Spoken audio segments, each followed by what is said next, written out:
And let us start with our prayer before study. Christ, my Lord, the giver of light and wisdom, who opened the eyes of the blind man and transformed the fishermen into wise heralds and teachers of the gospel through the coming of the Holy Spirit, shine also in my mind the light of the grace of the Holy Spirit.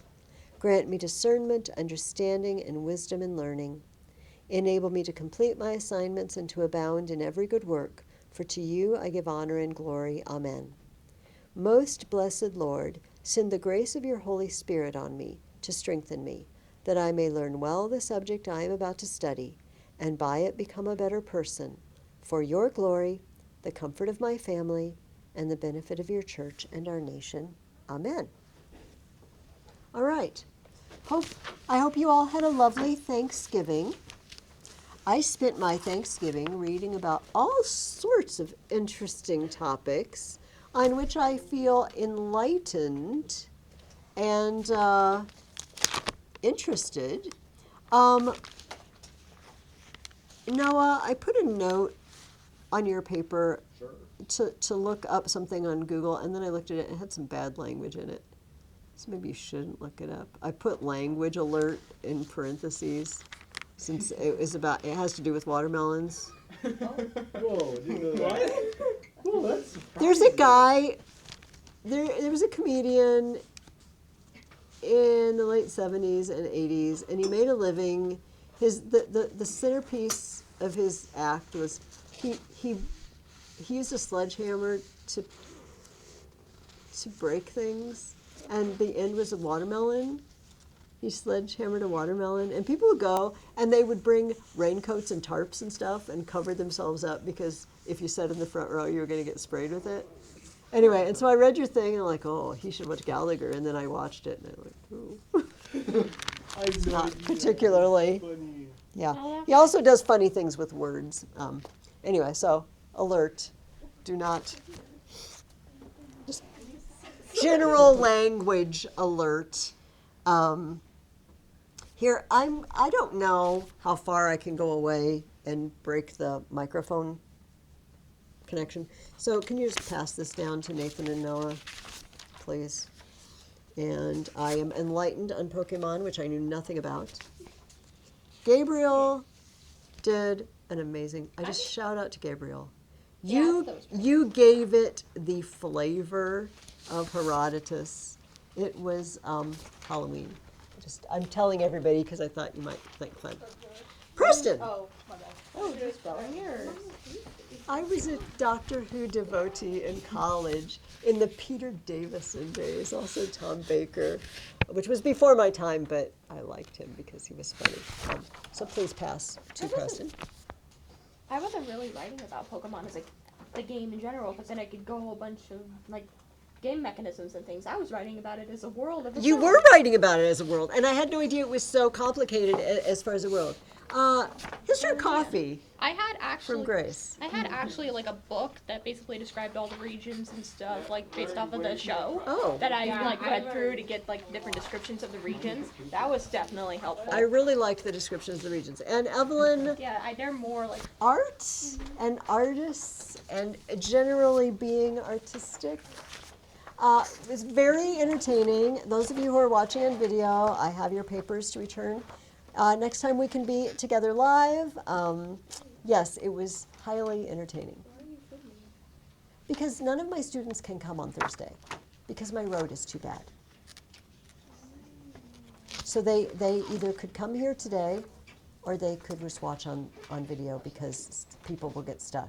I guess no one chose that first option. They did not choose that first option, which is okay, because for some of them, they live even farther south than me, so it would have been farther for them. All right, I'm not collecting any papers from you because you weren't made to write a paper. You were made to read tons of Herodotus. That's technically it's paper. Yes. I brought a couple of visual aids for today, but we're not going to spend the whole time with Herodotus. Maybe that is a relief. Don't know. Simply because I also want to introduce you to the next kind of literature that we're going to be switching to. It's something completely different and much shorter. Maybe a little more obscure, but much shorter. So, and I also want to start a paper with you guys. That's going to be a 2-week paper. We have 2 more weeks after this week. So basically, then I can collect them before Christmas, and you will have no writing to do for me over Christmas, which I thought you would also appreciate. Books 8 and 9 of Herodotus are the main event. Finally. We've been through the preview of the main event, which was the Battle of Marathon, right? At which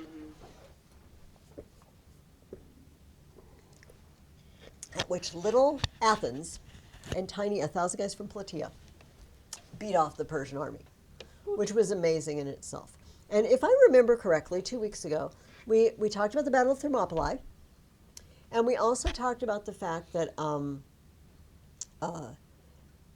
Herodotus describes an enormous army, something like 2 million plus, with all the camp followers, which may or may not be accurate.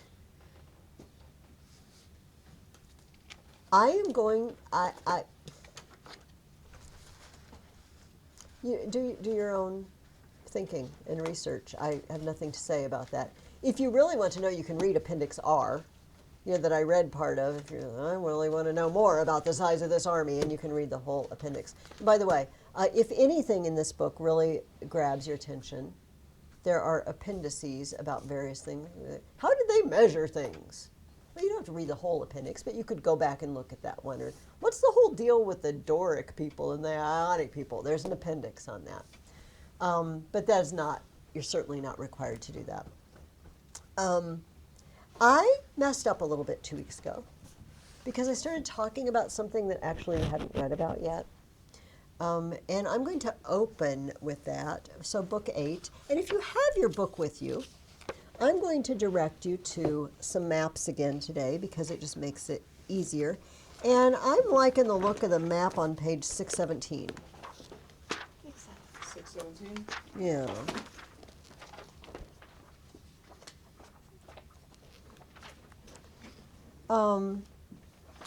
Actually, can you just 608? I'm sorry to do that to you, but Oh, that map. Testing your reflexes.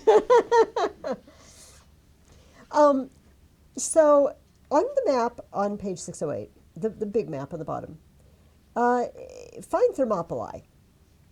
It's below the word Hellas and above the word focus. By Trachis and Antikyra. By Trachis and Antikyra, which has a question mark, which means we don't know whether it's there or not, but it must be somewhere near there.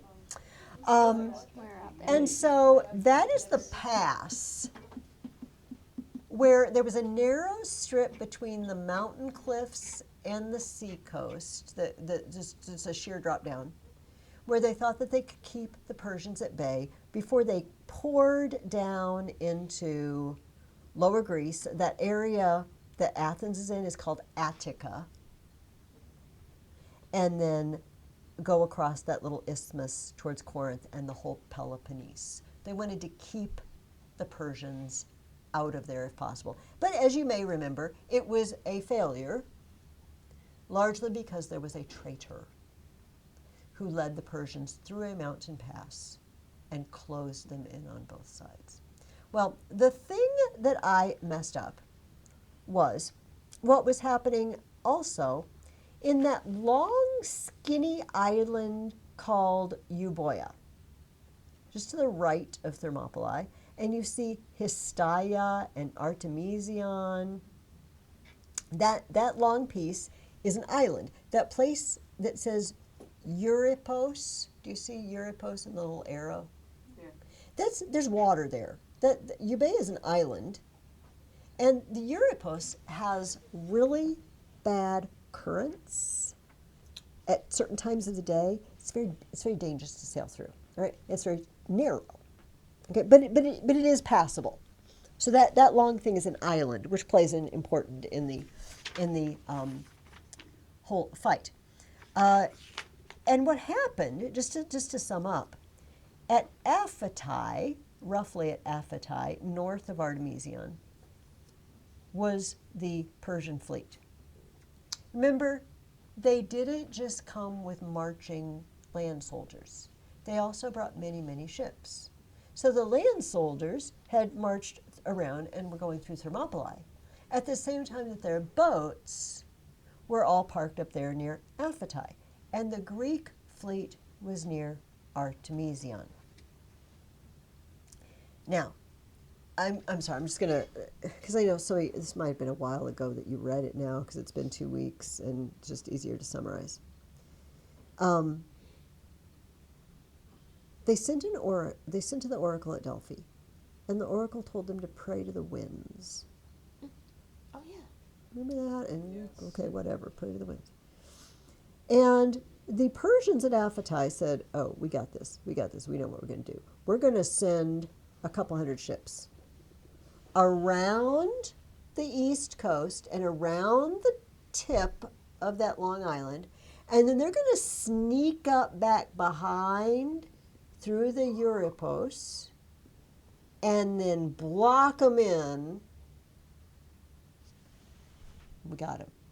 Very Thermopylae-ishly, right? Because that's what they went around the other side and they trapped them in. That's what we're going to do. But the Greeks are praying to the winds, and sure enough, a storm, one of these storms, fires up, and it destroys those hundreds of ships. The Persians just lose them. The guys die. Most of them can't swim. And it never happens. The pincher movement never happens.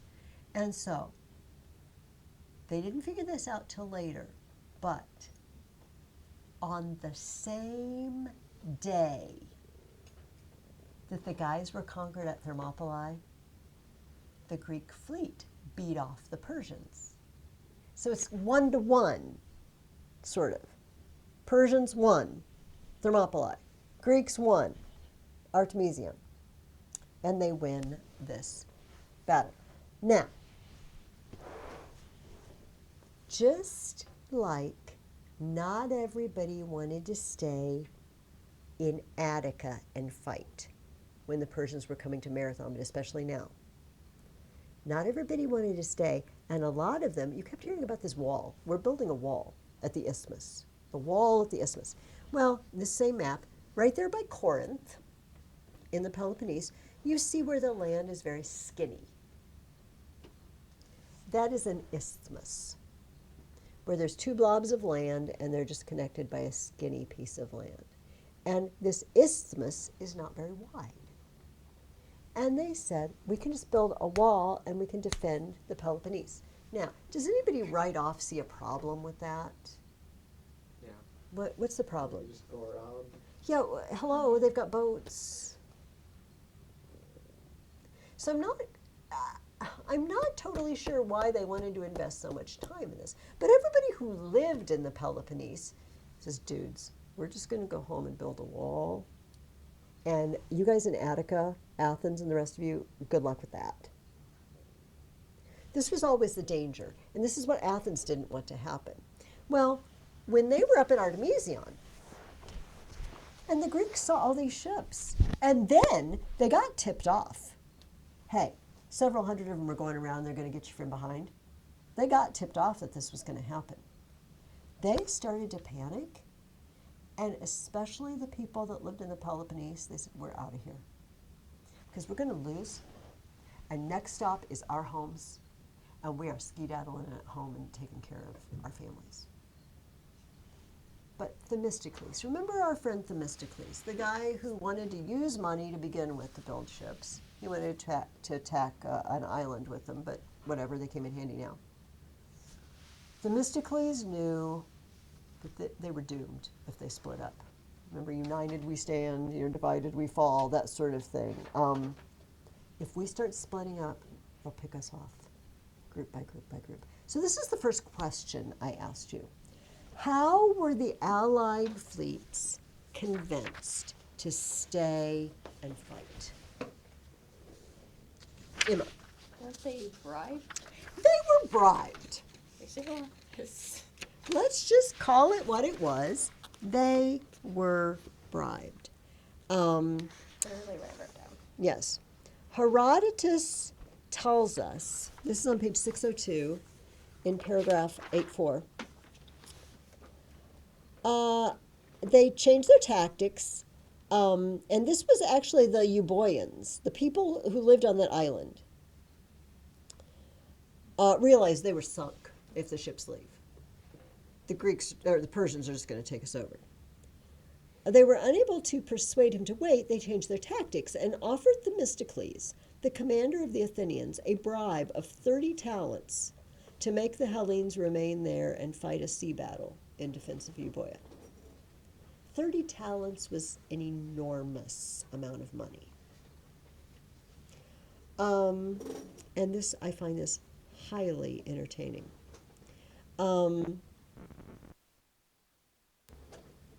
Themistocles said to the commander of the Corinthian ships, surely you will not leave us, since I shall give you a gift more generous than that which the king of the Medes would send you if you desert the allies. And without a moment's delay, he sent 3 talents of silver to the ship of Adeimantos. He had also sent 5 talents to the commander of the fleet, the Spartan commander of the fleet. These men were both overwhelmed by the bribes and were thus persuaded, which pleased the Euboeans, while Themistocles made a good profit for himself, keeping the rest of the money without anyone's knowing. All right, they gave him 30. He gave 5 to one guy and 3 to the other.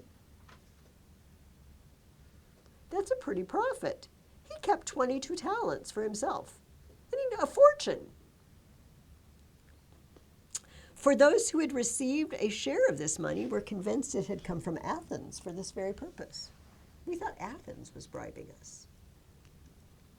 No, the Euboeans were bribing you, and they gave Themistocles a lot more money than you think. This guy is very, very clever, shifty. Not quite sure how I want to say that. We will see him in action again today. Okay, and so they win. They stay together, and they win the battle. All right. However, this is not enough to stop the Persians. The Persians are still headed towards Attica. They're headed towards Athens. And they are not just Persians, remember. Do you remember the huge, we talked about this 2 weeks ago, right? The list of all the different peoples who came with him, including people who live on the coast of Asia Minor, what is now Turkey, Miletus and Samos, all these people. They're Greeks. They're Greeks whom Croesus, do you remember Croesus? Those many, many words ago, those many chapters ago. The Lydians had captured them, and then the Persians captured Lydia, and they were under Persian control, right? And they were forced to come with the king of Persia and attack Greece, even though they're of Greek ancestry. These are the Ionians and the Carians. Themistocles, being the clever and frankly a little shifty person that he was, got a plan. How did Themistocles try to get the Ionians and the Carians to desert Gabriel? Because they were descended from the Greeks, and he was trying to convince them to fight for their people and fight for the Greeks. Well, that's why, but how? How, Evelyn? Engraving a message on a rock. He kept writing the messages on rocks, like putting up billboards. Hey, you Ionians, don't turn against your home. Don't turn against your own people. And Herodotus tells us he had a couple of ideas in mind. It says, yes, he carved a message into the rocks for the Ionians to read the next day. The message said, "Men of Ionia, you do not do what is right and just by going to war against your fathers and reducing Hellas to slavery. The best thing for you to do would be to come over to our side. But if that is impossible for you, then you should even now at this point assume a posture of neutrality and ask the Carians to do the same. If neither of these options is possible, and you are constrained by a yoke so tight that you cannot revolt from it, then when the forces are engaged and you are in the midst of the action, you should deliberately fight like cowards, remembering that you have been the source of the hostility between us and the barbarian." You know, this whole thing started because you guys rebelled from the king of Persia, and we sent ships and then, you know, burnt down Sardis, unfortunately, and made him mad with us, and now he's attacking us. So it says, he says, I suppose he had two possibilities in mind. Either the message would go unnoticed by the king and would induce the Ionians to change sides, or if someone reported it and complained to Xerxes, it would render the Ionians untrustworthy in his judgment and ensure that he kept them from participating in the sea battles. It's a win-win. If they read it and they decide to switch sides, great. If Xerxes reads it and says, "Oh, I don't trust those Ionians anymore, we're not going to let them help us fight," great, because now he's got fewer guys fighting with him. But we win either way. This was Themistocles' plan. Unfortunately, Herodotus says there's not a lot of evidence that it had much effect, but it was a good plan anyway. All right. They head south, the Persians, that is, and they hit Athens. And what do they find in Athens? Does anybody remember? Obviously, buildings. Yeah. What else do they find in Athens?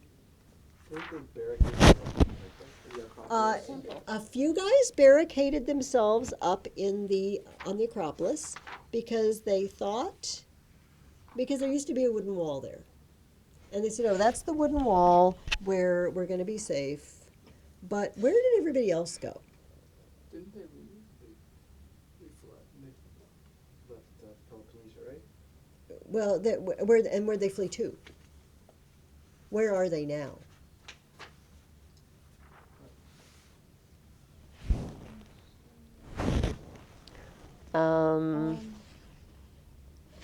Persians or the Athenians? The Athenians. Where are the Athenians? Troja, Medina, and Salamis? Yes, they're on boats. They're all on boats in the Bay of Salamis. Why don't we look at page 617? I'm gonna jerk you around from actually 620. Sorry. You're fine. So everybody, 620, that middle, the biggest map, you see Athens there. And you see there's it looks like a backward C or a comma, the island of Salamis. Yeah. They're all in that bay between the mainland and Salamis. They've all gotten on boats. They've actually taken their women and children to the island of Salamis and a couple of those other smaller islands nearby for safekeeping.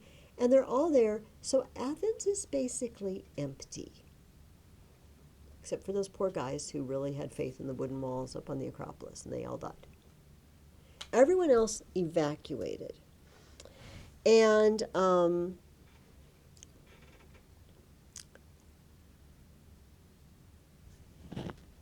finally, they take the Acropolis.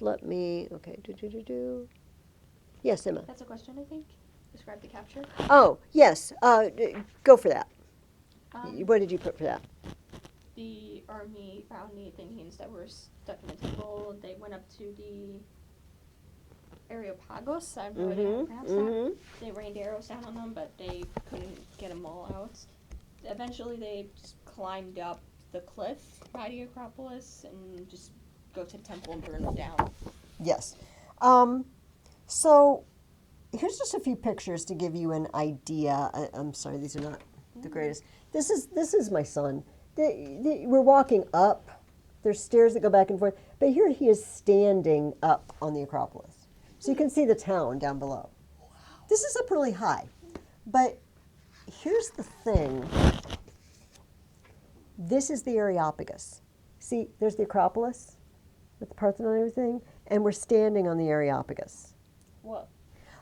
It's the Hill of Ares, Mars Hill is the translation. This is where the Apostle Paul gave his sermon when he went to Athens.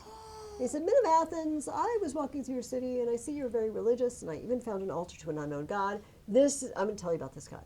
This is where it happened. This is me climbing down some of the rocks of it, and sitting up here. But this gives you a good view. So you're up high, and if you have, towers there, you can just shoot across. But this is the proximity. This is just looking across from the Areopagus. And this is where the Persians were. But there weren't very many guys there because they were already evacuated. It was just the hardcore, we really believe these are the wooden walls, and that apparently was not right.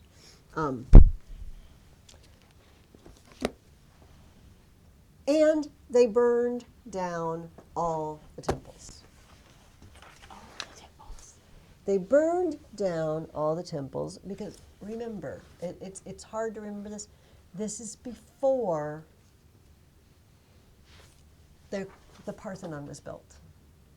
There was no Parthenon. All of the buildings whose remains are there now are built after this happened. The Persians destroyed everything. As a matter of fact, this was kind of fun. On page 622, there's a picture of one side of the retaining wall of the Acropolis, and it says these photos show the unfinished column drums intended for a temple under construction when the Persians captured it. The Persians destroyed the work, and rather than use the drums on another building, the Athenians placed them in the north outer wall of the Acropolis, so Athenians going about their everyday business would never lose sight of the sacrilegious injury done to them by the Persians. Remember, we were building that and they broke it. Remember? Remember the Look Persians. at those. Remember the Persians, yes. Now we're to that.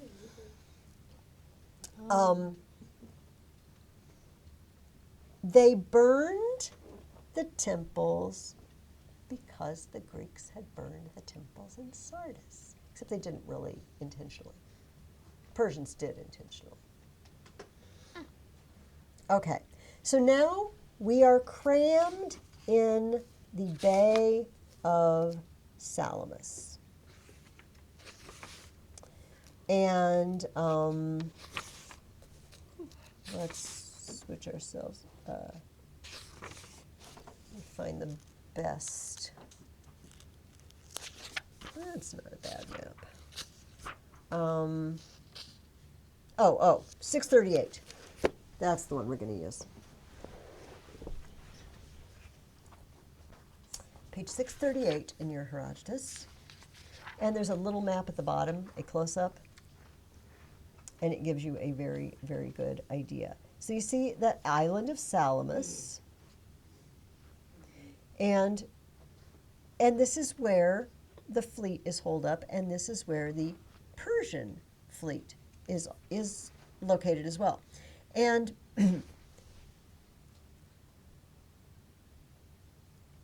Themistocles has the same problem that they did in Artemision. The people who live in the Peloponnese are getting antsy. We're going to lose. We're going to lose. Look how many of them there are. And when you're all dead, and when we're all dead, who's going to defend our families, huh? Who's going to take care of the Peloponnese? We just need to stay home. I'm telling you, tomorrow, we're just leaving. And Themistocles just knew in his heart that if they split up, they are all toast. So, what pivotal role did Sikinos play before the Battle of Salamis? Who is Sikinos? And what did he do? I think he was wasn't he like a Persian? He is not a Persian. Oh, Persian, oh. He's not,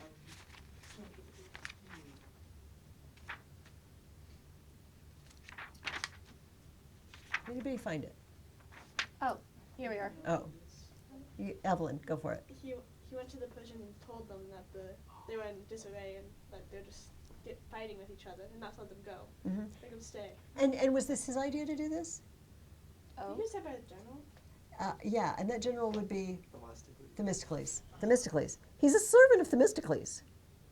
Here's how Herodotus tells it. When it became clear, this is at the bottom of page 631, when it became clear that Themistocles was losing the dispute with the Peloponnesians, and the dispute is, should we stay or should we go? He withdrew from the conference without being noticed, and after going outside, sent a man by boat to the camp of the Medes with precise instructions as to what he should say. This man's name was Sikinos. He was a household servant of Themistocles, who looked after his children. After these events had passed, and at a time when the Thespians were accepting new citizens, Themistocles made this man a Thespian and also made him wealthy. When Sikinos arrived by boat to the camp, he said to the commanders of the barbarians, "I've been sent here by the commander of the Athenians without the knowledge of the other Hellenes, for he happens to favor the cause of the king and wants your side to prevail over that of the Hellenes.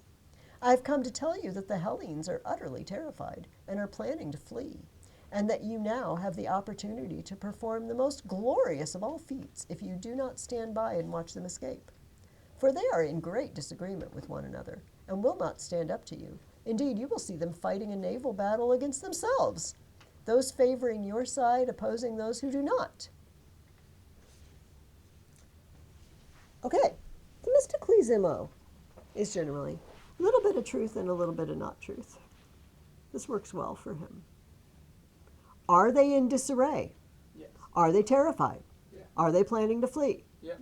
Does Themistocles favor the Persian cause? No.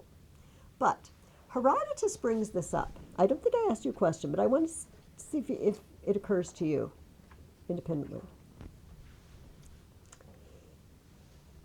What motive could Themistocles have for doing a good service for the king of Persia? Emma. Maybe he might have some beef with the Greeks. Maybe things like, they're not acting like men. Let's teach them a lesson. Kind of like what happened with the other thing. I cannot remember where it happened, but something similar happened in what we read before. Just in case. What do you think, Amelia? If he does something for the king will like have to like return the favor back to him at some time. I'm stupid. If things go bad, he can go to the Persian king. Yep. If I play both sides a little bit, Yeah, he wins no matter then what.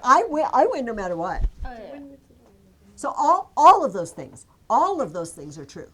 And probably all of them occurred to Themistocles.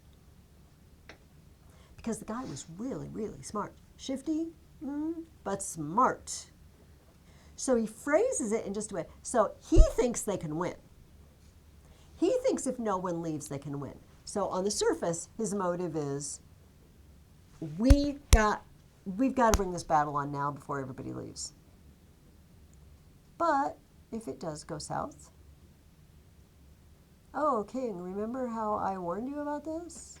If he needs help later, if he needs a place to flee, he's got it all. He's got it all." So this is what he did. He sent a servant to actually out his own people to the king of Persia so that they would get surrounded. And this is exactly what the Persians did. Xerxes took the bait, closed them in, and attacked. It just so happened that, so at Themistocles it says they were in conference, and Themistocles said, "Okay, I'm done here. They're not listening to me, I'm leaving." And while he was gone, a guy who had been a political rival of his, Aristides, some of you might, we heard about him a few times. He had gotten ostracized. But they called him back early because they needed the help. And Aristides had just come in from one of the islands. He just made it through before the Persians blockaded them. And he came up to Themistocles, like, Themistocles, the Persians have us surrounded. Themistocles like, yeah, I know. I did that. And Aristides says, you should go into the council and tell them, well, we're going to have to fight now. And Themistocles says, they don't really like me, but they like you. Everybody likes you. You go in and tell them. They'll listen to you better than me. And so he did. And it was true. He said, I just barely made it through. Nobody's getting out now.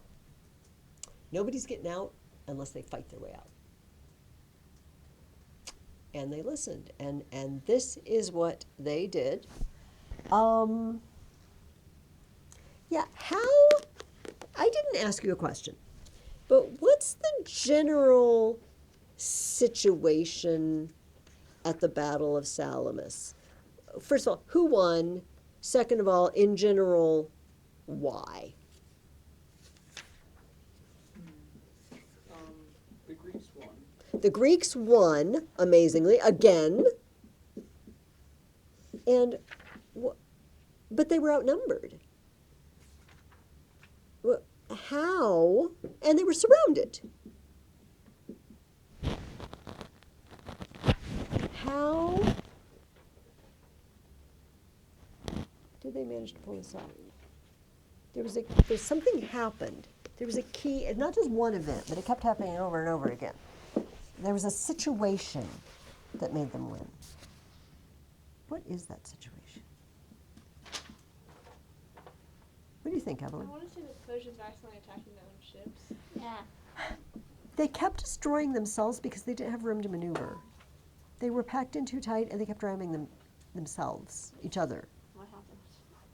Here's how Herodotus says it.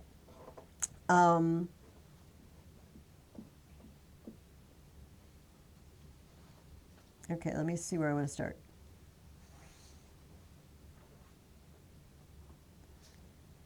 The rest of the Hellenes began to back water and turn their ships towards the beach, but an Athenian, Amanius of Pallene, had advanced his ship farther out, and he rammed one of the enemy's vessels.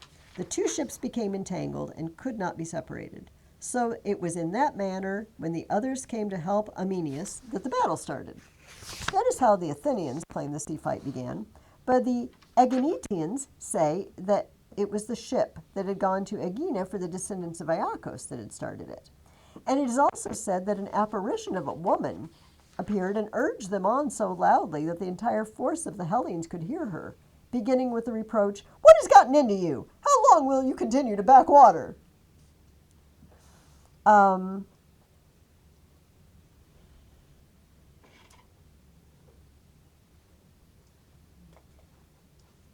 Just a second. I wanted to find a particular... Okay. This then is how these men fared. Most of Xerxes' ships were disabled, some being ruined by the Athenians, others by the Aeginetans. For since the Hellenes fought the naval battle in disciplined order and remained in their ranks, while the barbarians failed to hold their positions and made no moves that might have followed a sensible plan, the battle was bound to turn out as it did. At one point, here we go. It talks about the ones trying to get away run into the ones who are trying to get up to it. But the most entertaining one was Our Lady Artemisia. Remember the lady general? This is what happened to Artemisia, which resulted in her winning still higher esteem from the king.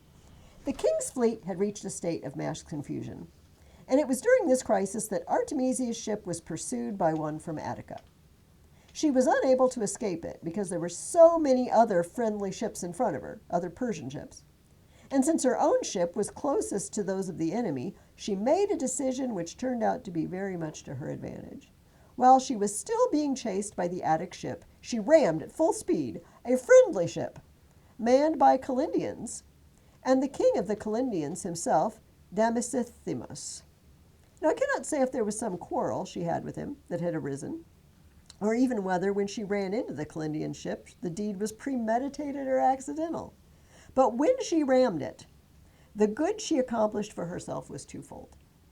4. When the triarch of the Attic ship, the Greek ship, saw that she was ramming a ship of the barbarians, he assumed that Artemisia's vessel was either a Greek ship or one that was deserting from the barbarians and now fighting for the Hellenes. And so he turned away from her ship to attack others. That was one result to her advantage. She escaped and was not destroyed. But the other outcome was that even as she was doing harm to her own side, she won the highest possible praise from Xerxes. For it is said that as the king was watching, by the way, there's high hill, Mount Aigaleos, and he put a chair up there. He put a throne so he could watch the battle. While the king was watching, he noticed one ship ramming the other, and one of the men said to him, "My lord, do you see how well Artemisia is fighting? And how she sunk an enemy ship?" Except it wasn't. It was one of their own.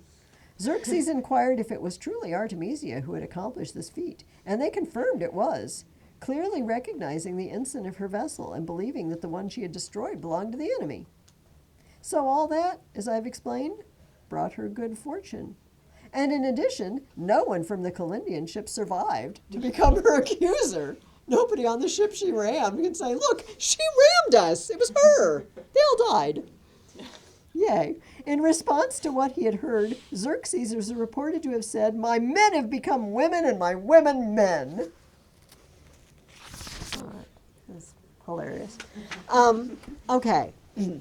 Things go very, very poorly for Xerxes. By the way, let's take a moment.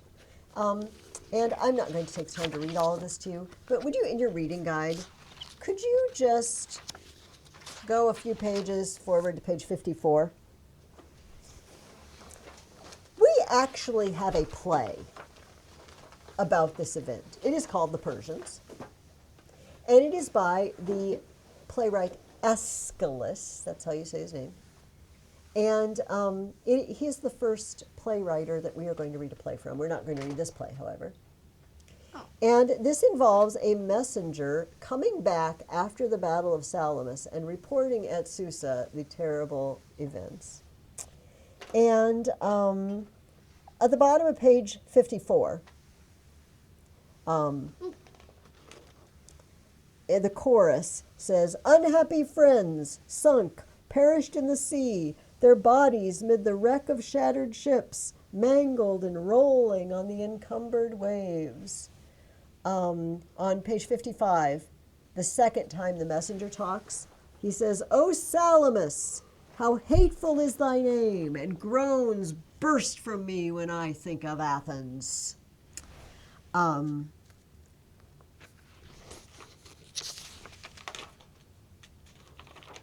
Just a second. Okay, page 57. This messenger is describing the scene. And just keep looking at the first word until you hit the word first. On page 57, it's about almost halfway down. Does everybody find the word first? First to the charge, a Grecian galley rushed.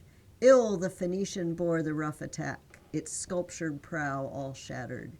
Each advanced, daring and opposite. The deep array of Persia at the first sustained the encounter, but their thronged numbers, in the narrow seas confined, want room for action. They're packed in too tight. And deprived of mutual aid, beaks clash with beaks, and each breaks all the other's oars. While with skill disposed, the Grecian navy circled them around with fierce assault, and rushing from its height, the inverted vessel sinks. The sea no more wears its accustomed aspect, with foul wrecks and blood disfigured. Floating carcasses roll on the rocky shores. All right, it goes on, obviously. Guys, Aeschylus was there. Aeschylus fought in the Battle of Salamis. And then he wrote this play. Oh, wow. He's describing a scene he saw with his own eyes. So if you're interested, you can read, put that whole very long thing in there. Okay. What was Xerxes' greatest fear after the battle? Emma. That the Hellenes would break the bridges, so he'd be trapped in. My goodness. We gotta run for it. The ships can sail back. And they did start sailing back. But I got a lot of guys on foot. And the minute everybody between me and that boat bridge, on the Hellespont. So I'm going backwards. Right. This way. All right. To the Hellespont. And then I got to get across that bridge. We're trapped in Europe until we can get another bridge, and they could just follow us. Not to mention all those people, the Thessalians, all these people that went over to him, well, they may switch sides again when they find out the Greeks just won and attack. He's got to get home with everybody he can.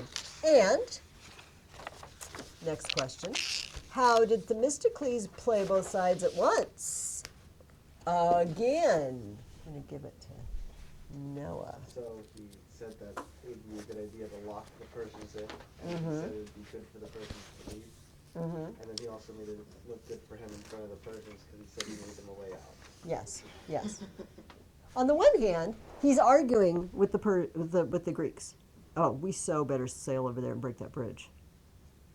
And it was Aristides. He said, buddy, do you really want a bunch of angry Persians trapped in Europe? Do we really want that? At this point, let them go home as fast as they can. The faster the better, and we're rid of them. And this. Oh, okay. Oh, and by the way, I will now send Sikinos over there to say, oh, Mr. Xerxes, by the way, everybody wanted to break the bridge, but I told them not to. Which was the opposite of the truth. He wanted to break the bridge, and the other one said no, but again, he set himself up, just in case he ever needs it, to have a buddy in Xerxes. All right.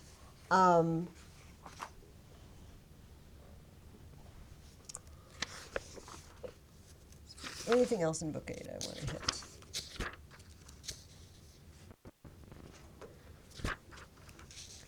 I'm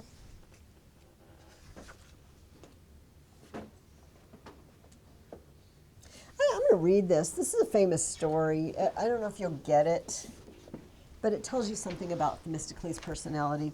When Themistocles had left the Lacedaemonians and arrived back at Athens, an Athenian named Timodemus, who was an enemy of Themistocles, but otherwise not a prominent man, rebuked him out of insane jealousy about his trip to Lacedaemon, asserting that he had been awarded all those honors because of Athens, and not because of himself. Timodemus continued to say this without cease, until Themistocles retorted, the fact is that if I were from Belbina, I would not have been honored this way by the Spartans. But neither would you, my friend, even though you are an Athenian. So the other guy says, look, Themistocles went to Sparta and they awarded him the honor, was the MVP of the war. And he comes home and this guy keeps saying, they only honor him because he's Athenian. It's really Athens, it's not him. It's just because he's Athenian. And finally he turns to the guy and he says, you know what, if I were from this little small town, you're right, I probably wouldn't be honored. And neither would you, even though you are Athenian. And they're like, okay. In other words, buddy, you're from Athens, why aren't you getting awards? If it's only because I'm from Athens that I get awards, why aren't you getting awards? Themistocles was quite aware of his own skills and not afraid to talk about them. All right, let's move on to Book 9. Mardonius. I don't know if you will remember this, but we met Mardonius when they were discussing this whole expedition, and Mardonius was the one who was described as the guy who likes to stir things up. The guy who just likes to stir things up.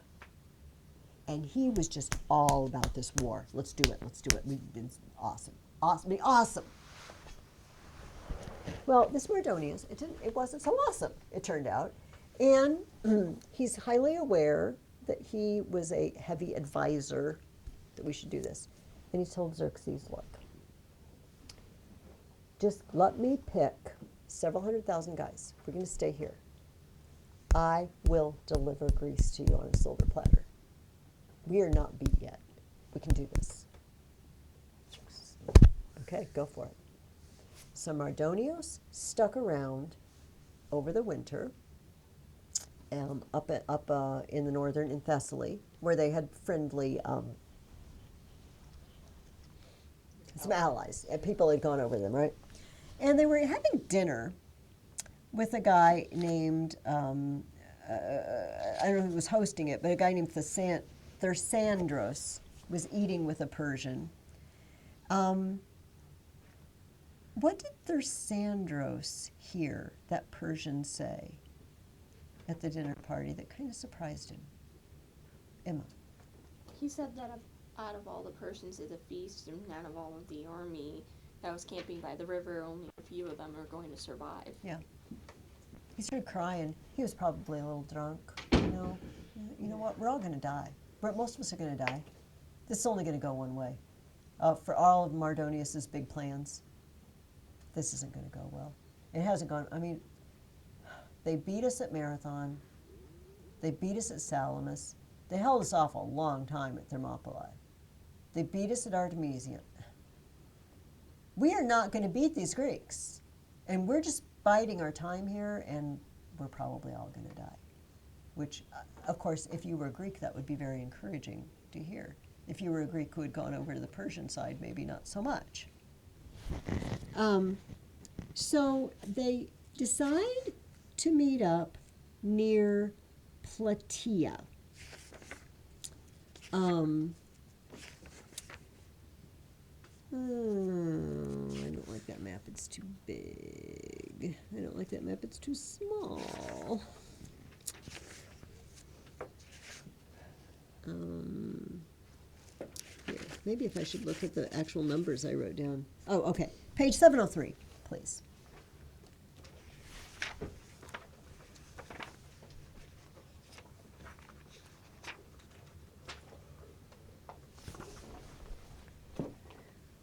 So on the little lower inset map, you will see the word Boeotia, and Thebes is there, and Plataea, little town of Plataea. This is where the final showdown is going to take place. And just to sum it up, to remind you, both sides, Pausanias, who's the Spartan leader, is in charge of the Greek forces here, because it's a land battle. There's no Athenian fleet involved. And Mardonius on the Persian side. They both kept, taking the auspices. They both kept making sacrifices to see if the omens were favorable. And for both of them, it kept coming back. It's good if you fight defensively, but bad for you if you attack. But of course, if both sides keep getting the message, it's bad for you if you attack, they just kind of sit and look at each other for an extended period of time, till they start running low on supplies and whatnot. But and I'm skipping over a good lot here. But eventually, they battle it out, and I'll be doggone if the Greeks don't win again. The Persians run to Thebes and try to shut themselves in. And the Greeks just go in and take possession of all the Persian stuff that they just left on the field. Lampon, a guy named Lampon, made a suggestion to Pausanias that he should do something. And I'm going to give this one to Gabriel. What did he want him to do, and what did Pausanias answer? Lampon advises Pausanias to take revenge for the ill treatment of Leonardus' body by impaling the corpse of Mardonius. Mm-hmm. And Pausanias rejects the advice, saying it's barbaric and unworthy of a Spartan. We don't do that sort of thing. Barbarians abuse corpses and stick heads on spikes and that sort of thing. Greeks are above that sort of, we're not going to sink to their level, which is a fine answer. And he says,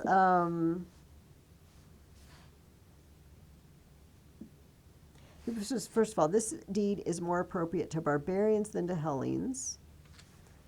As for Leonidas, whom you urge me to avenge, I tell you that he and the others who have met their ends at Thermopylae have already achieved great vengeance by the countless souls of those who lie here dead. I think they've been avenged. And so they come into possession of all of the camp materials of Mardonius. And Pausanias has a Persian meal made and served on beautiful Persian golden dishes. And then he has a Spartan meal made, which you might recall or know. It consisted of the famous or infamous black broth that was so disgusting other people wouldn't eat it. And what was his point? What point did he make? Emma? That the leader of the Medes was stupid to come to them and have like miserable lives in order to just rob them of it when they have everything they could want. Yeah. In fact, on page 707, there is this wasn't found in the tent, but this is a set of Persian luxury tableware with crystal, silver, and gold cups, plates, and bowls. Probably much like those found by Pausanias in Mardonius' tent. That's what they eat off of. And Pausanias says this was his lifestyle, but he came to us who have this miserable way of life in order to deprive us of it. Does anybody remember Feratime? The lady who got mad because her son was driven out and then they killed him and she went and got the Egyptians. And what lesson did she learn? What did Herodotus say? Does anybody remember? What was it? If you do things excessively, they always turn out for the worst. Yeah. Excessive revenge leads to no good. She's the one who later got eaten by worms, whatever that means. I just don't even really want to know. And here we have, you sent a few ships and burnt down my city, so I'm going to send a couple million people and take away everything you have and destroy your civilization, basically, was the desire. And it just didn't turn out well for Xerxes or Mardonius or any of the ones with him.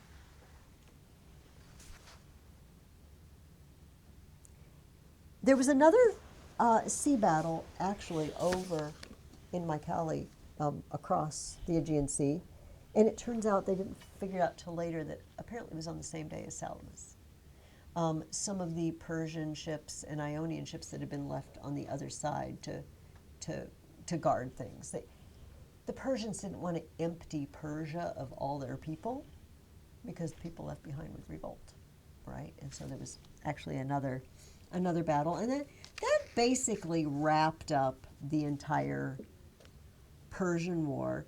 Now, the next question I asked you, what was the Peloponnesians' plan for the Ionians? Remember, that means the people living over in Asia Minor after the Battle of Mycale. What were they going to do, Emma? What's the advice? Evacuate them to Hellas. Evacuate them.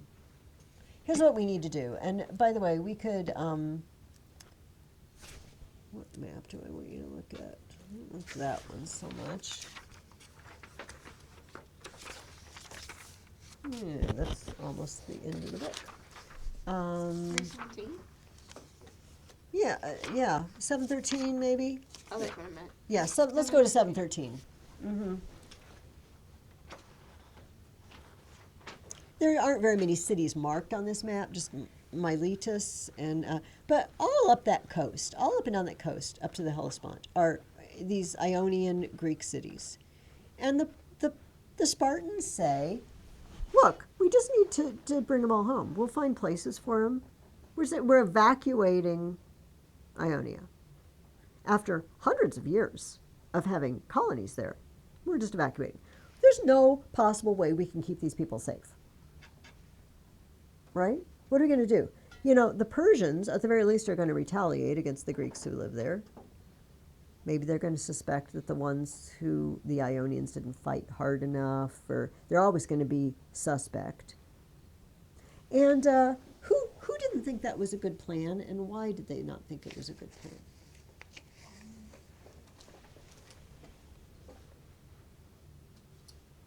The Athenians didn't think it was a good idea. And why would the Athenians care?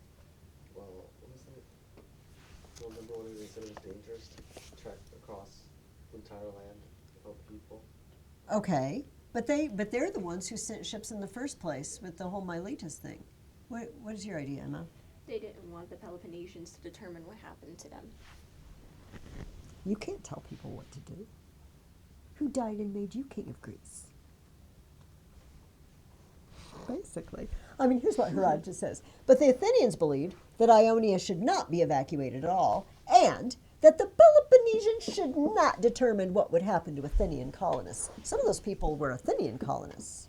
I mean, you got to remember, generations ago. They're not people who just 20 years ago moved from Athens, but they are daughter cities of Athens.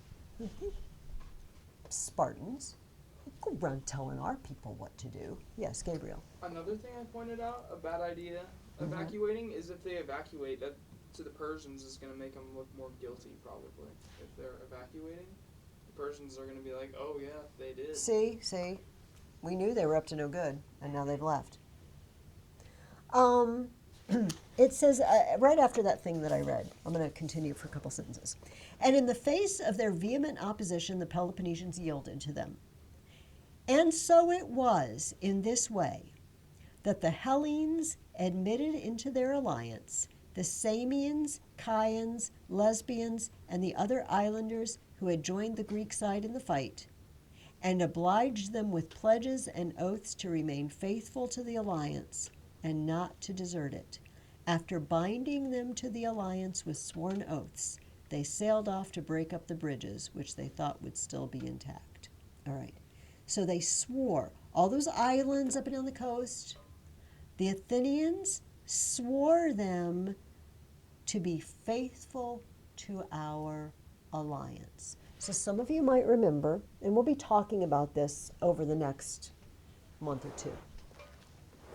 Eventually, Athens is going to have a league of cities in alliance together. And at first, this is the beginning. At first, Athens is, oh, we'll just all help each other, and we'll all keep each other safe, and we'll all contribute. That's the beginning.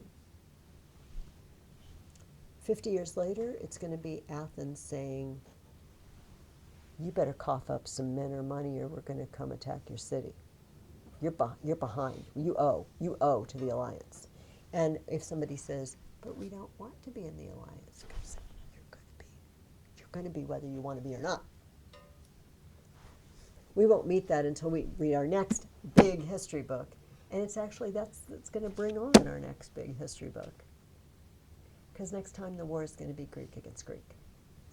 It's not going to be Greek against Persian. But this is the beginning. The Spartans saying, oh, let's just evacuate. I don't think so. We're just going to all be one big happy family, and we're all just going to contribute money and chips and men and weapons and everything, and we're going to keep each other safe. Beginning. All right. What moral does Herodotus end his histories with? I love this. He brings it back. We get this weird story about the siege of Sestos and this guy Artactes,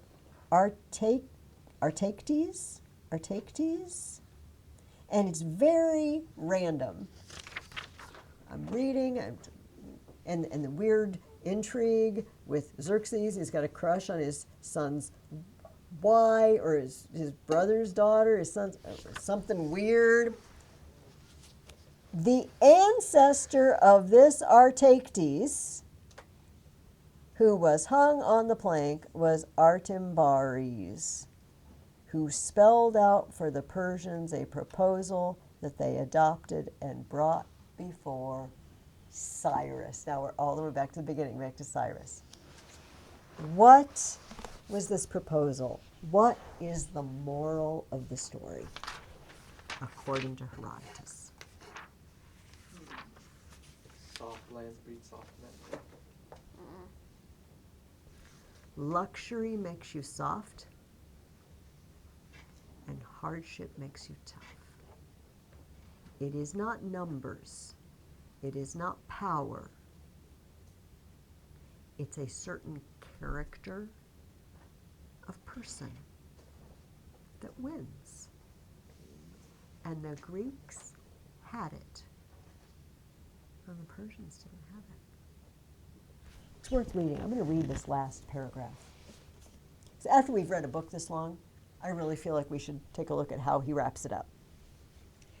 So this proposal that this ancestor of this guy that we've been reading about, this random story, said, since Zeus is granting hegemony to the Persians, which means power, supreme power, and of all men to you, Cyrus, who have destroyed Astyages, all right, that's the guy, Hysterios, and the guy with the tattooed head, and Cyrus rebelled, and all of that happened in Book 1.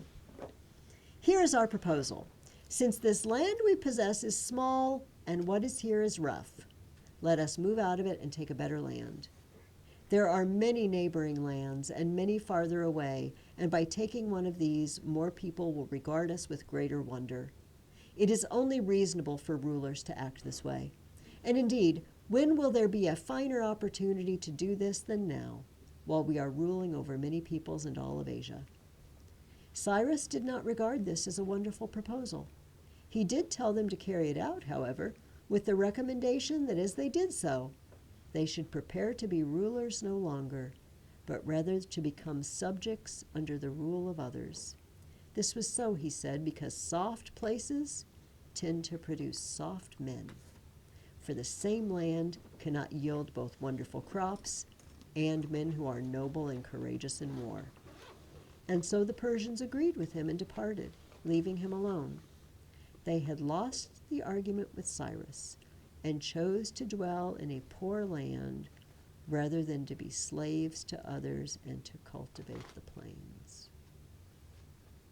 Except they didn't stay with that decision. Eventually they did decide to take over and take over and take over. And so as I read that last sentence, they chose to dwell in a poor land rather than to be slaves to others and cultivate the plains. Remember Pausanias? Look at these two meals. This is how they live, and they came to take this away from us. Black broth in a clay bowl. That's what they wanted. But the Greeks ate them. And Herodotus hints that it's because the Greeks eat black broth out of clay bowls. Not, I don't know, caviar out of gold dishes. Right? Keep that in mind, because what might happen to the Greeks if they start eating caviar out of gold dishes? Then they become soft. See? This is the question. All right. I need you to write something down for me, anywhere where you have a blank piece of paper. If you do. Not anywhere where you, somewhere where you won't lose it. All right. I would like you to write a paper for me, and I'm going to give you a lot of leeway on this paper. But don't be, if that, some of you are like, yay, I'm not going to be bossed around and told what to do. Some of you are like, oh no, I'm terrified because I just want to be told what to do. I'm going to tell you what to do enough to make it doable, but give you enough leeway to make you happy, hopefully. I would like you to write for me one of our standard 5-paragraph essays. All right? You are very familiar with these by now. 5 paragraphs or an introduction, conclusion, and 3 paragraphs? Well, it's 5 paragraphs total. So the paragraph 1 is always the intro, and paragraph 5 is the conclusion. And I think at this point we all know what goes in introduction, right? Getting my attention. Telling me whatever backstory I need to know. In this case, probably telling me who Herodotus is and what his book's about. And telling me what the point of your paper is, the subject of your paper, and your 3 main points. And then in the conclusion, we just repeat our main points, and we say, this is the most significant thing that I talked about in this paper, and here's why. Does anybody need me to write that down or repeat that? You know, this is going to be posted. You could go to the last 15 minutes and watch this. You can put it on repeat and just listen to it. Amelia just gave me I'm teasing you, Amelia. But what I want to do in the persuasive part, instead of asking you, should this happen or should that happen, I'm going to ask you this question. What is the theme of Herodotus's goodness, it's scary, histories? And do not worry, because I'm going to give you now a list of options. But you don't have to use any of my options. You can come up with your own. Here are some I came up with. Freedom versus slavery. You know how many times they said, oh, you Persians have a lot of people, but you just bunch of slaves. We're few, but we're free. Another idea, actions have consequences, I call this, / revenge, right? The theme of revenge, Ferritine. All the people who went after someone else because they made them angry. And that usually didn't end very well. The ups and downs of civilizations, right? At one point, one group of people is on top. That's the Solon crisis, right? Solon's like, you can't really tell. That's Polycrates, the guy who was just so lucky all the time. And Amasis said, look, buddy, you need to just have something bad happen to you, or something really, really, really bad's going to happen to you. And then he ended up being killed in a way too disgusting to describe.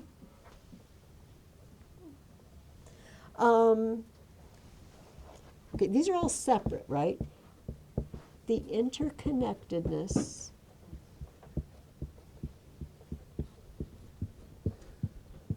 of all events. He at the very end, he brings us back. And it was that guy. His ancestor went to Cyrus and said, you would be, or all these digressions, right? How why does he need to tell us about everything? And this was the guy whose nephew did blah. The Persian Wars as an epic event, by huge lists of numbers, lists of nations, lists of people, that this is the most significant thing that had ever happened in the history of the world as far as Herodotus is concerned. I only have one more. Contentment versus the desire for more. More land, more power.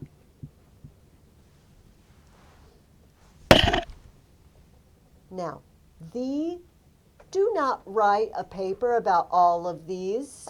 No, no, no, no, no, no, no. Pick one.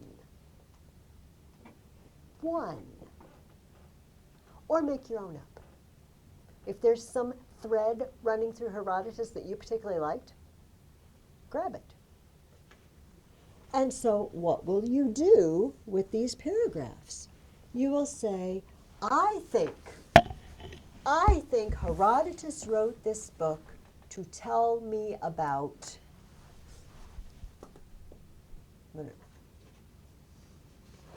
that free people are strong and slaves are weak. Then what you need to do is pick 3 illustrations and tell me about them. Tell me the illustration and tell me, and how does that fit in? Does that make sense to you guys? Yes, Amelia. One topic for each. No, wait, that's I not. think it's one topic for the whole page. Yeah, one of these for, yeah, you are picking one, not one and one and one. One. So if you pick the interconnectedness, everything's connected, then tell me 3 stories from Herodotus that show how he connects things. If you pick that vengeance, you could tell me about Pharatime. You could tell me about Xerxes. Surely you can find somebody else who took vengeance on somebody. And you might say, Mrs. Ferguson, are you kidding me? Do you know how long this book is? Yes, I do. How am I going to find it? Read it again. Go back to that beginning. It's got the entire summary. And just kind of skim through. It's like, oh yeah, I remember that. Go back through your reading. You've got reading questions, right? Pick stuff out of your reading questions, and then find it in the book. Does this make sense to everybody? There's also an index. Remember, like, oh, where's that story of Pharatime? Look up Pharatime if you can't find her in the outline. I wonder. Just a second. I want to look up something. We're not done. I mean, we're almost done with this, but I need to do something else with you guys. Oh my gosh! If you look up slavery in the back, there's almost 2 pages of listings that talk about slavery. If you look at, I'm just curious. If you look up revenge, there's a section this long on revenge of places that talk about revenge. Use the index. It's your friend. I don't expect you to skim back through the entire book of Herodotus, for crying out loud. But you've got stories on your reading guide. You've got an index. Like I said, you do not have to use any of these. But I just like you to, Herodotus the end tries to tie all of this together in some way. That this is an event of his time that is a whole. It's all of these things work together as a whole. You know what? Another one just popped into my head is how little things change the course of history. You could probably find, because we talked about that. Somebody who didn't seem very important, Sikinos, the slave Sikinos, who went over there and did some, changed the course of history. He's a slave. He's a household slave. He teaches Themistocles kids. And he changed the course of history. Pheidippides, running to Sparta. Pick the little man.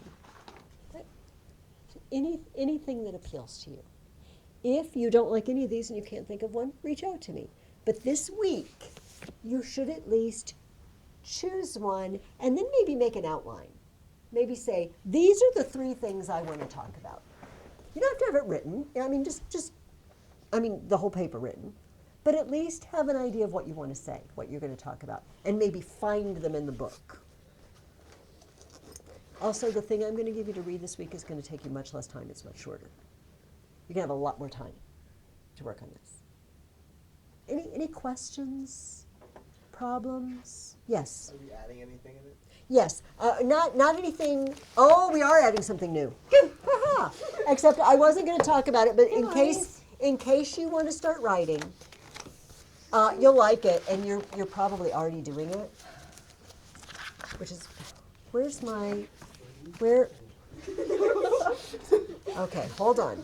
I've lost my little napkin that I'm gonna read. Okay. Here's what you guys are doing. You are doing, and you can add this to your list in the back. We're doing P1, P2, anaphora. Oh, by the way, this is to everybody, including watching on video. The word the doesn't count. Okay? Just starting 3 sentences with the word the does not count as anaphora. That just happens, all right? At least the and a noun, all right? The men did this. The men did that. The men. But I had numerous people just give me, where's your anaphora? And I thought, the. Okay, that doesn't, no. I reject that. Okay. This is something you may already be doing, and you might not even know it has a name, has a Greek name. It's called erotema. Ooh, doesn't it sound fancy? Erotema. You know what it is? It's a rhetorical question. You might be using this as your opener and attention getter, in which case it counts as your erotema.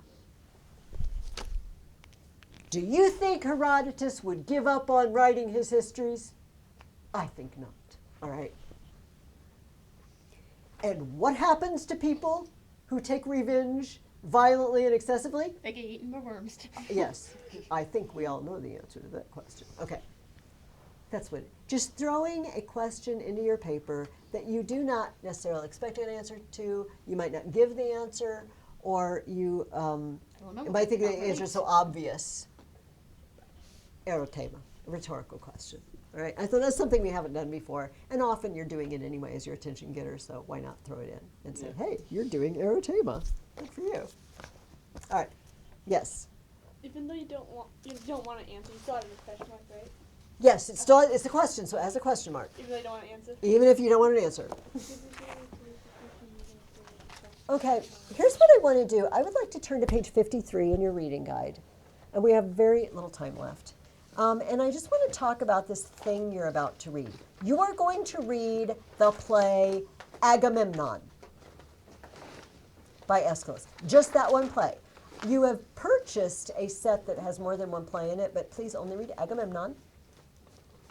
But I want to talk about what this thing is. At the base of the Acropolis is a theater. This is a picture taken from, it's zoomed in. This is what it looks like today. Well, it looked like that 7 years ago. Built into the hill, seats with a stage. And they had a festival here in honor of Dionysus. We don't really know how this whole thing started. This whole Greek tragedy. I'm going to roughly go on this, do this outline on page 53 in your reading guide. We certainly know that it was sung by a chorus or chanted, that it was religious, that it was for Dionysus. The priests always got front and center seats. Perhaps once linked to sacrifices because tragoidia literally means goat song. The word we get tragedy from is tragoidia, tragus, goat, and adim. So it's a goat song. So it may be something they chanted while they were doing the sacrifices. But eventually they started building theaters, and this is a picture of the theater built into the Acropolis Hill. The circular area in front is called the orchestra. It literally means the place where you dance. Choreo is, they're doing choreographed, right? Movements. And these people were chanting or singing in the orchestra.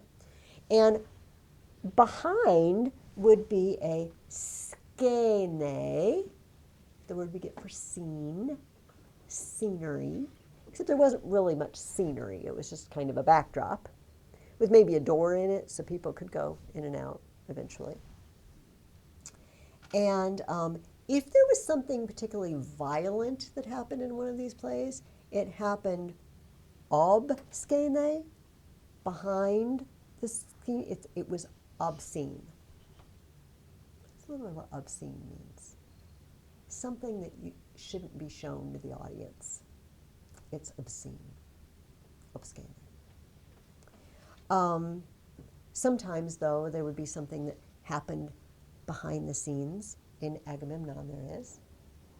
You don't see it happen, but then they wheel out, they open the door in the Skene and they wheel out a cart and then they display the bodies or whatever, see what I have done.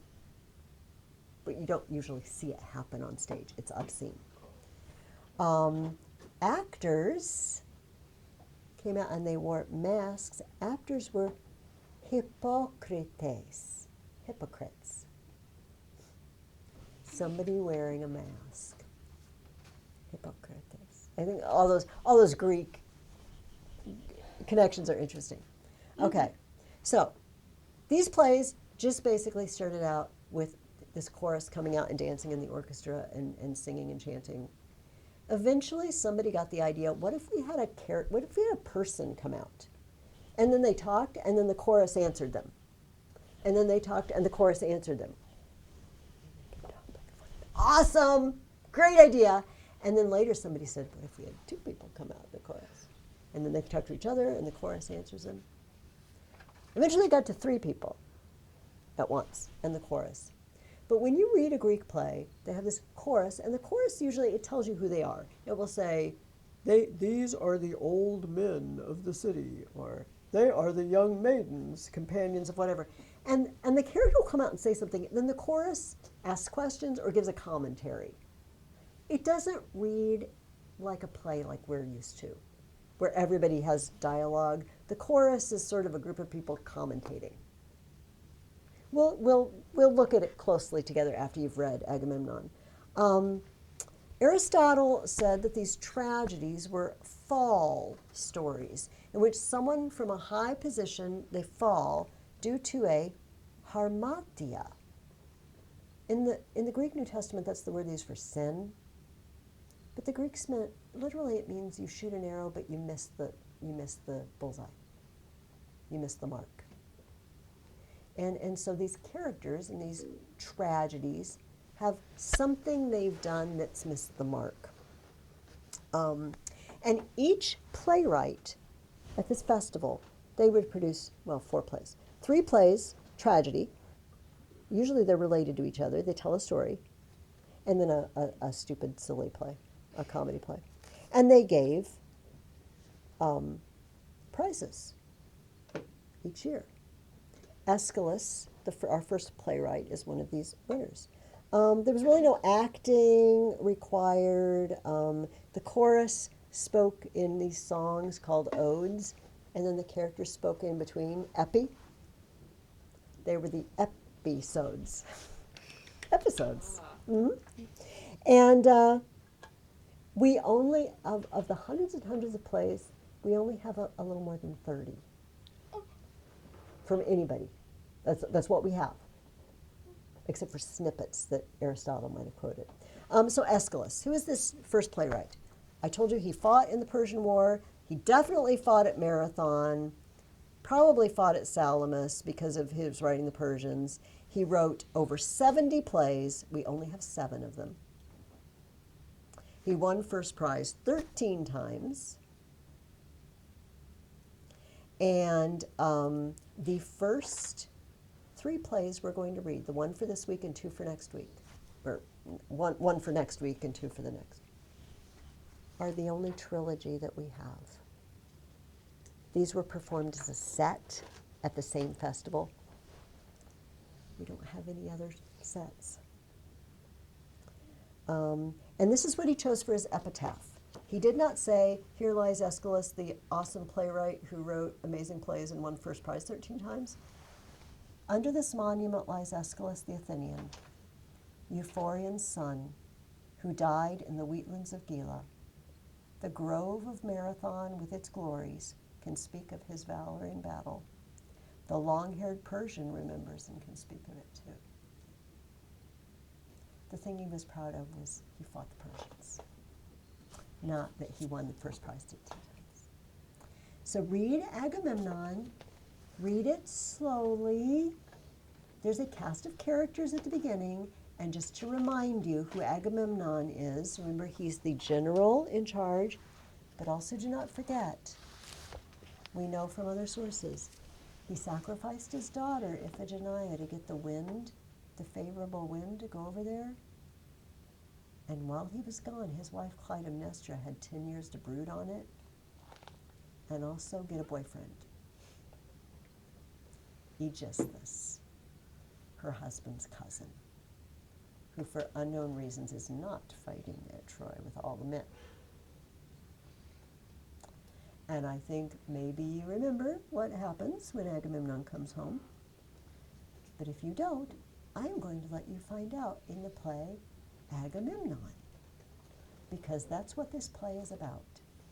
Agamemnon is coming home from battle, and he is victorious. And he's coming home to a wife who's been thinking for 10 years how he murdered their daughter. And she's not happy. Also, she has a boyfriend. Can't get that. All right. That's it. If you want me to look over your outline next week, you could bring it to me, or you can send it to me. You can take a picture and email it to me. Yeah, if you say, am I on the right track? Does this look good? I want to help you with this as much as I can, as much as you need. You can't ask me for too much help unless you ask me to write it for you. That's too much help, and I'm not doing that. But I will help with any prep. Okay? All right.